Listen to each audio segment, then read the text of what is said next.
ইন্টারমিডিয়েটের মধ্যে সবচেয়ে সহজ একটা টপিক হচ্ছে ওয়ার অ্যান্ড পেস। এটার মধ্যে যদি কেউ সাথে সাথ মিস করে তার চেয়ে দুর্ভাগ আর কেউ নাই আমার মধ্যে, ঠিক আছে? সো এটার একদম সহজ ভাই, এই টপিকটা বা এই অংশর এই পার্টটা একদম সহজ।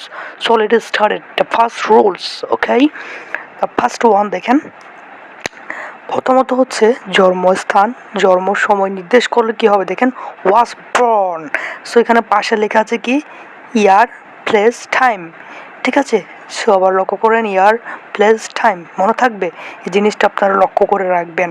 সো আমরা একটা এক্সাম্পল লক্ষ্য করি, সিফাত ড্যাশ ইন 99 ইন বাংলাদেশ। তাহলে কি হবে, যেহেতু একটা টাইম দেওয়া আছে অলরেডি, সো কি হবে, একদম সহজ, আপনারাই বলে দেন কি হবে বলেন তো, was born, yes.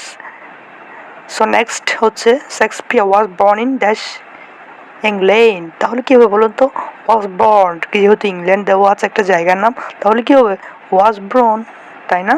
So next rules number 2, so উত্তরাদা মানে বরং ভালো, ঠিক আছে? বরং ভালো, শূন্যস্থান পরে কি থাকবে, দেন থাকবে। আমরা কিভাবে চিনবো শূন্যস্থানের পরে কি থাকবে বলেন তো, দেন থাকবে। ওকে, মনে থাকবে। সো আমরা একটা এক্সাম্পল দেখি, আই হেট বেগিং, আমি ভিক্ষা ঘৃণা করি, I dash die than beg, ঠিক আছে? দেন আছে না ভাইয়া, দেন থাকার কারণে কি হবে বলুন তো, এই যে দেন দিকে, ঠিক আছে, দেখতে পাচ্ছেন? তাহলে কি হবে, শূন্যস্থানে উঠরাদা হবে, ঠিক আছে? Next, Rahat is an honest man, he dash die than B,